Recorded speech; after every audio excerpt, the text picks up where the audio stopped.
What is up, everyone? Welcome back to Red Rhino Nation. Well, we've had a great week and an even better weekend. Before I get into today's video, I wanted to get you guys and gals fully up to date on something that's happened between my last video and today. As I was saying in one of my previous videos, I made this channel because Xeromus, the video creator on our other channel, had to take a rather lengthy break for personal reasons. Reasons he's detailed recently on his channel Red Rhino. For those of you who may be slacking on their YouTube watching and haven't yet watched his current upload, he goes into some pretty heartbreaking details. As a father myself, I couldn't begin to imagine what it must be like. My deepest sympathies go out to him and his family. Now, on the bright side, things seem to be calming down for him, and Xeromus is back uploading. I just wanted to stress our channel is in no way in competition with Zero's Red Rhino channel. We are 100% collaborative. Our channels will each host its own unique content. For example, Red Rhino Nation may focus more on tutorials and base building. Zero's may focus more on war recaps and strategies. Together, we hope to bring Red Rhino fans extremely diverse content you can all learn from and enjoy. Xeromus and I spent a good half hour the other night spitballing new ideas for both our channels, and I'm telling you, the future looks bright. And if you guys haven't already, make sure you head over, show your support for Xeromus, like his videos, subscribe to his channel. I think he's even opened up a GoFundMe. Make sure you guys support him in whatever way you can. I'll leave a link to his channel in the description. Let's get to the real reason y'all are here. To watch just another funneling video. Haha, that was a joke? Yeah, I'm bad at jokes. Well, I hope that's not while y'all are here, because you may be disappointed. Something I can tell you is in this video is funneling bowlers. Now, how many of us have created a nice wide funnel where every other troop finds its way inside the base, but you got 2, 3, maybe 4 bowlers who decide they want to die young and take off sideways? I know it's happened to me, more times than I care to admit. That is about all I'm going to give away right now. Make sure you watch the whole video. I'll do my best to keep the content as informative as possible. Now let's get to the first order of business, shall we? Funneling bowlers from the clan castle. Bowlers are one of the most used Town 9 and under CC troop in Clan Wars. When you do get each of them inside the base behind your tank, you have a real good shot at a 3-star. A lot of times it may not be enough to clear just the buildings outside the walls. Bowlers will target the buildings behind the walls and follow them all the way around the base. Now when you fill your bowlers may be set to take a trip around the base, taking out a few buildings inside the walls with your funneling troops may prevent that from happening. Let's watch an attack where I can show you guys exactly what I mean. This was one of our Clan War attacks from about a week ago. It showcases perfectly what I'm talking about. As you can see, he drops a golem in the northwest with some wizards, as well as a golem with wizards in the northeast, to create a nice wide funnel for his troops coming in from the north. The key to the success of this attack is how long he leaves the golems banging on the walls. That gave the funneling wizards enough time to not only clear the buildings outside, but a few inside as well. Had he dropped his jump sooner, the golems would have went up and in the base, leaving the wizards exposed, and the wizards couldn't have taken those inner buildings out. And had they not taken at least the archer towers out, there's a good chance the bowlers would have went archer tower, elixir storage, wizard tower, and stayed outside the base.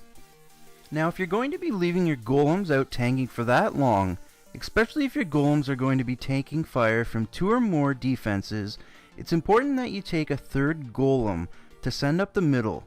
That 3rd golem, even if your initial 2 golems get beaten pretty badly, will be full health and ensure you make it deep into the base. The 3rd golem could also be used if one of your golems is going to be taking a huge amount of fire from, for example, an X-bow, the queen, an archer tower, 2 cannons.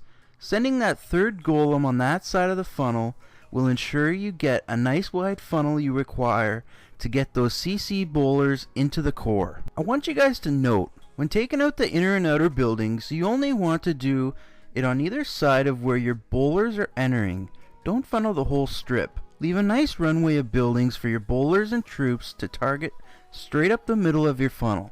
Now, the second topic I wanted to go into is the different ways or the different tropes you can use to create the perfect funnel for the base you're attacking.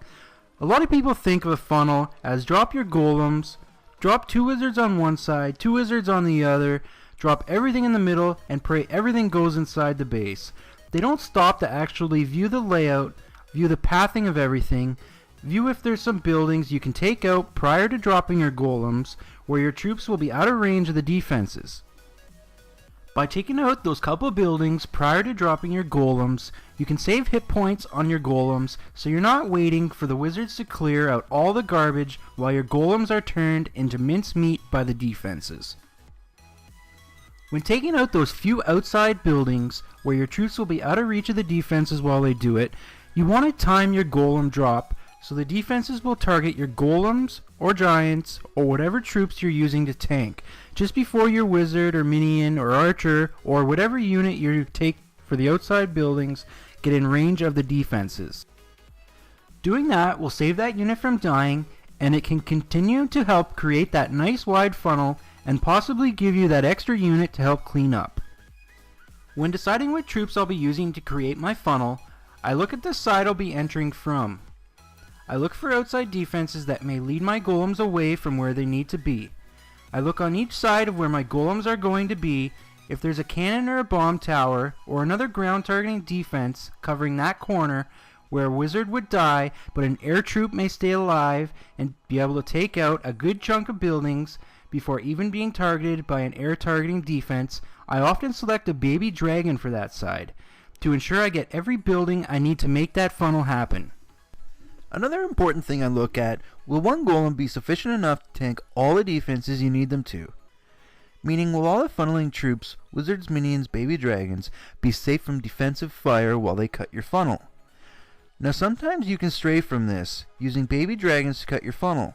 Baby dragons have more hit points than wizards, and also have that secluded rage feature. So if your baby dragon is only going to be targeted by one archer tower, that should be long enough for the baby dragon to take out 3, maybe 4 buildings. If that one defensive archer tower is all that will be left not being tanked by your one golem, and you only need to take out 3 or less buildings on that side, rather than taking a second golem that's going to take 30 camp space, sacrifice that baby dragon for the greater good. Put that 30 camp space you would have put into a second or third golem into beefing up your kill squad or adding some extra back-end troops. Another more advanced way you can create one side of your funnel is by the queen walk. The queen walk to create one side of the funnel is more complex and something I recommend you try to practice before using it in a clan war. In this method, the queen will be creating one side of the funnel, just like wizards or baby dragons do. If I'm attacking from the northwest, I would drop my queen and healers either in the north and walk her east, or west and walk her south. That will pretty much be decided by the base. Then the golems would be sent in from the northwest, using either wizards, baby dragons, or whatever troop you usually use to create the other side of the funnel. When using the queen and healers, you first need to look at the base. If it's a cleanup attack in war, are there air troops such as a baby dragon or minions in the clan castle? If there is, you're best to use 4 healers and a hog if necessary to lure those air troops out for the queen to kill before sending in your kill squad.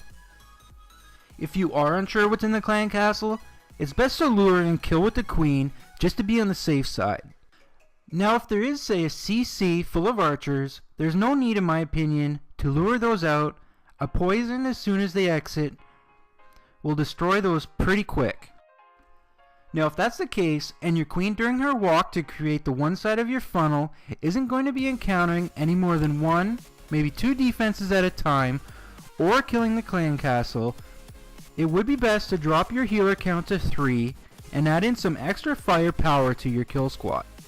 Now some of you may be uneasy about that. You've probably always been told to use 4 healers, but just remember your queen isn't going to be taking out the clan castle. You won't be forced by it to use her ability to keep her alive saving it for when she may be targeted later in the attack by several defenses at a time. Now I definitely recommend you make sure you play around with this in friendly challenges. Test your queen. Know what defenses can target her at your level at the same time. Know how many healers you're going to need to keep up with that amount of damage.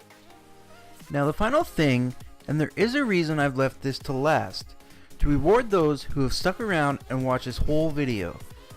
When I'm helping people plan attacks, it seems without fail I get asked the same question. How many golems should I bring? Now yes, for the most part this will depend on the base, but when deciding how many golems you should bring, you look at the following things. How long and what defenses will be targeting my golem while I make my funnel? If for instance each of my golems are going to be targeted by an X-bow and 2 or 3 or more defenses, there's a good chance your golem, best case scenario, will be golemites by the time you've cut your funnel. Therefore they won't be doing much tanking for your kill squad inside the base before dying, so you want to make sure you add an extra golem. Now the next thing is know your objective. You need to look at how far you need to go inside the base to accomplish your objective. For example, on a Golem attack, usually your objective would be to take out the enemy queen, clan castle troops, and 2 air defenses. If your objective can be reached by using 1 golem, you use 1 golem. If you think it will be close with 1, definitely take 2. That still leaves you room for 3 hounds for the remaining 2 air defenses. As a mid to high level Town Hall 9 that likes to use bowlers in my clan castle and back end either hogs, loons, or baby dragons, I'm very partial to using 3 golems. I find 3 golems, the stoned approach, not only gives you plenty of hit points to cut your funnel, but also a lot of hit points to ensure your bowlers stay protected inside the base, and when your golems can stay alive deep inside the base, they provide great tanking for your back end troops, especially if you're using just a few hogs and you used all your spells in your kill squad. Using the 3rd golem I find ensures you get deep enough in the base where your golems do a lot of tanking for the back end defenses, allowing you to send your hogs in untouched to clear out the remaining defenses to get you that 3-star. Now I hope I've been able to teach you guys something. Having the proper troops and a good funnel can greatly increase the chances of a 3-star attack. I also wanted to apologize for the delay in launching this video. I don't want to be a channel that just throws a video together and publishes it. I want to take my time and ensure I include everything possible on the topic. Unfortunately, when you do that, it takes a little bit longer to publish a video. I definitely want to focus on quality of the content over quantity. So that about wraps it up for this video. Don't forget to head over to Xeromus' Red Rhino's channel in the description and support him. Watch his videos, subscribe, like his videos. He just released a loaded mid or upgrading queen Town Hall 8.5 Dark Elixir farming strategy video. I'm sure you could use it for other Town Hall levels as well. So with that being said, make sure you drop a like if you liked or learned something. Make sure you subscribe to become a part of Red Rhino Nation. Make sure you click that bell to be informed of when I upload next. But until then, this has been Red Rhino Nation helping you raise your bar to 3-star.